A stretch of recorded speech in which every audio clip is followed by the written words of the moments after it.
Changes have once again been made to the mask mandate, this time with public transportation. And find out which former MSNBC host is coming to Pullman tomorrow, coming up on Murrow News 8. From the Northwest Public Broadcasting Studios on the campus of Washington State University, this is Murrow News 8. Good evening, I'm Chris Mitchell. And I'm Catherine Jones. Welcome to Murrow News 8. There was confusion today whether the mask mandate would be lifted on Pullman Transit. Wayne Thompson with Pullman Transit confirms that the mandate is in fact lifted, yet masks are still recommended and will be provided to riders at their request. Buses now join other forms of non-personal transportation, such as rideshares and planes, to no longer require masks. Students received an alert today that masks will no longer be required on buses, but not all students are ready to leave their masks behind just yet. I'm still gonna be wearing my mask just for my own safety, and my loved ones, because I do have friends and family who are immunocompromised. The new mask guidelines apply to dial-a-ride vehicles in addition to buses. The CDC still encourages people to wear masks in indoor public transportation settings at this time. And speaking of that mask mandate dropping, there has been some confusion today about the mask mandate remaining on planes and in airports. According to the Pullman Moscow Airport on Twitter, masks will no longer be enforced in airports. This comes after an article from the Alaska Air website that states that masks are now optional in airports and onboard aircrafts, effective immediately. In breaking news, according to ABC, the DOJ is attempting to appeal the mask mandate decision if the CDC calls for it. The CDC still recommends that people continue to wear masks in indoor public transportation settings at this time until a final decision or appeal is made. The decision to wear a mask is up to each individual. The Palouse Regional Transportation Planning Organization has a reminder for its residents. According to Pullman Radio, the organization's survey will end this Sunday night and is designed for the organization to learn more about the community's transportation needs and will set the stage for additional services for the next 4 years. The survey is available on the organization's website. A 73-year-old man from Rosalia is facing up to life in federal prison after pleading guilty to producing child pornography. According to Pullman Radio, Philip Hartwell pled guilty this week to felony coercion and enticement of a minor at the U.S. District Supreme Court in Spokane. The case began in June of 2019 after federal agents raided Hartwell's home to discover 1,000 videos and images of child sex abuse. The Downtown Pullman Association has their first executive director in Holly Greystone. Greystone has been involved with multiple organizations, such as being president of the Pullman Civic Theater, co-founder of the CCS Empowerment, which helps small businesses strategize. Greystone will officially take office on April 25th, according to Pullman Radio. Former MSNBC host Chris Matthews will be speaking at WSU tomorrow at noon. Matthews plans on discussing current events and political divides throughout the country.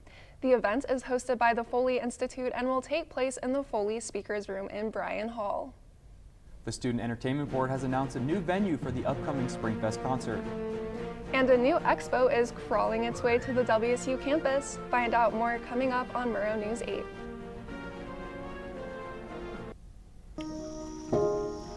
This is the story of a boy who didn't talk for a long time. The boy liked things to always be the same. Any changes would scare and upset him. The unknown was an unfriendly place. The boy was very sensitive to lights and sounds. So he built secret hiding places where they couldn't get in. The boy didn't like looking people in the eye. He wasn't trying to be mean, it just made him feel uncomfortable. Sometimes he would flap his arms again and again. One day I found out I had something called autism. My family got me help. Slowly, I found my voice and learned all the ways I could live with it better. Early intervention can make a lifetime of difference. Learn the signs at autismspeaks.org. The upcoming Springfest concert this Friday is changing venues. 24K Golden and Bankroll Hayden will now be performing in the Cubs Senior Ballroom instead of Beasley Coliseum. All tickets are now general admission. Doors will open at 6 p.m., so get there early if you want to be close to the stage. Tickets can still be purchased from the link in Sub's Instagram bio or the Cougar Card Center. The Entomology Graduate Student Association Insect Expo is coming up this Saturday. According to WSU Pullman's Facebook page, the association will have live insects to handle, a pollinator table, hissing roach races, and other super fun activities. Students will be there selling honey, t-shirts, and other merchandise, and the event will be from 10 to 2 at the Emsinger Pavilion, and it's free and open to the public. A new event is coming to downtown Moscow this summer. The Moscow Chamber of Commerce announced that Camp Moskowana will take place on Main Street and will feature wine, beer, food, vendors, live music, and other activities. The event will take place on June 4th and is free to the public. But if you're over 21 and plan on drinking, you'll need to buy a ticket. That ticket information can be found at the Moscow Chamber of Commerce website. I was not expecting that nice of a day after hearing all that rain last night. Alex, what can we expect for the rest of the week? Yes, Chris, there was lots of rain and wind last night, but if you're anything like me, you'll probably enjoy it when you're sleeping.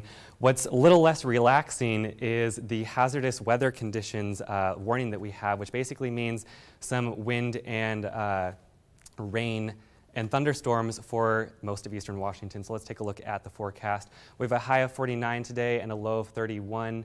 Definitely going to be seeing some rain later tonight and gusts of wind up to 26 miles per hour as a part of that hazardous weather warning.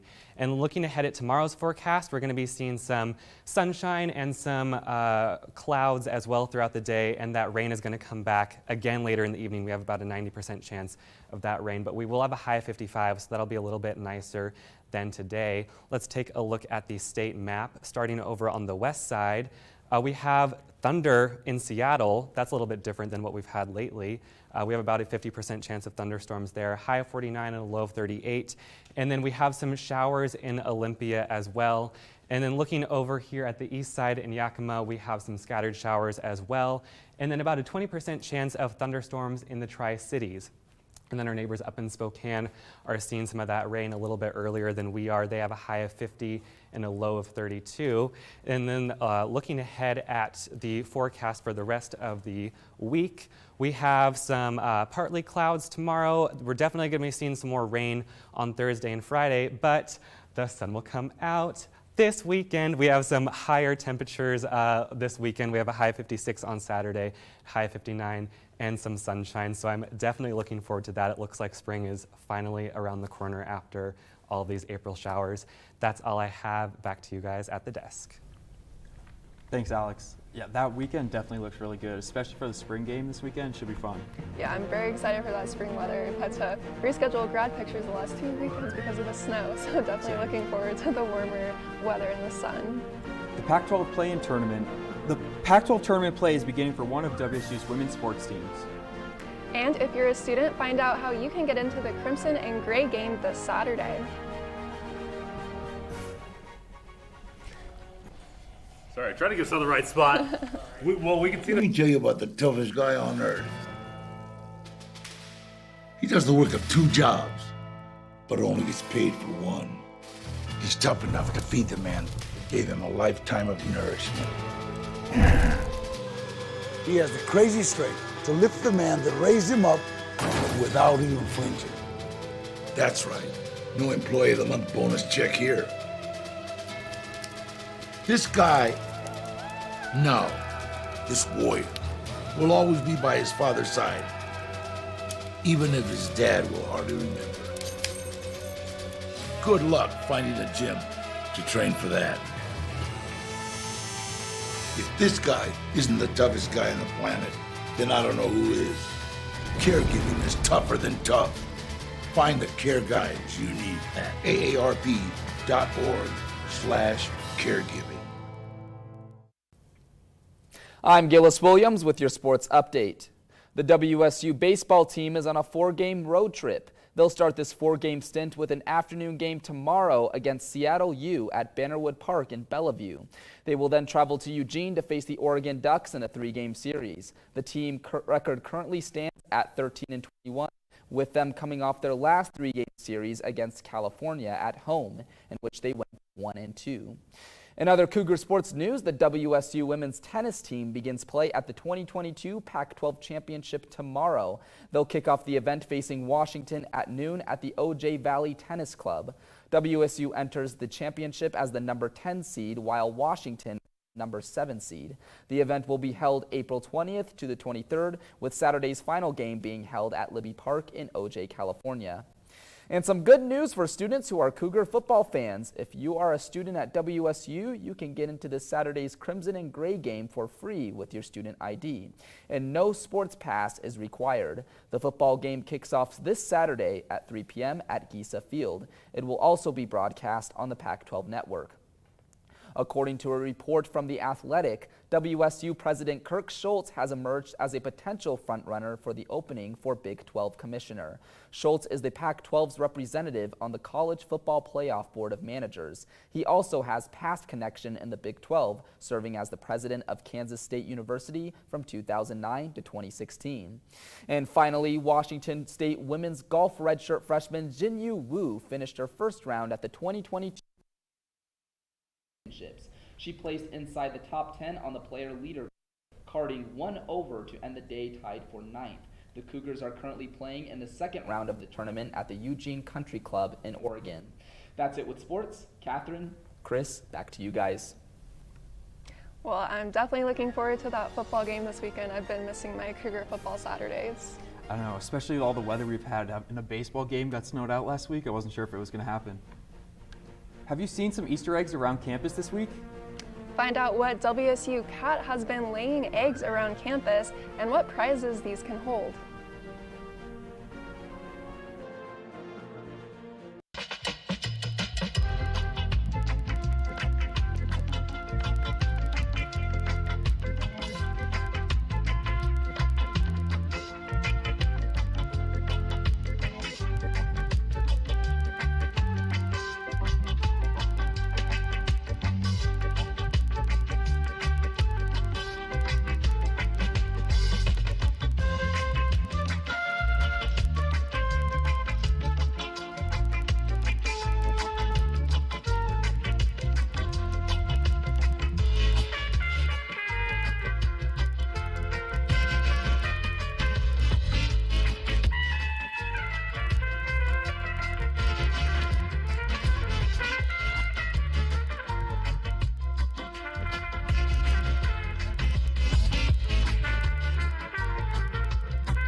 WSU's mascot Butch announced a proposition. The Cougar is hosting a special egg hunt according to Butch T. Cougar on an Instagram post. These eggs are all over campus and they have Butch Bucks in them. If you bring 1 Butch Buck at the Spring Crimson and Gray football game, you will receive a pretty cool surprise. The hunt started yesterday, so keep your eyes peeled for those Butch Bucks. A local bakery is giving away free cupcakes tomorrow. Sweet Mutiny, located on Bishop Boulevard, will be celebrating its 10th birthday tomorrow. Customers can stop in from noon to 9 p.m. and grab a free cupcake to celebrate. Well, I don't know about you, Chris, but I love free cupcakes. What's your favorite flavor? Well, there's this place in my hometown that actually won Cupcake Wars twice, and my favorite one was the cannoli. It was like filled with some cannoli filling. I it was really love good. Cupcake Wars. It's a great show.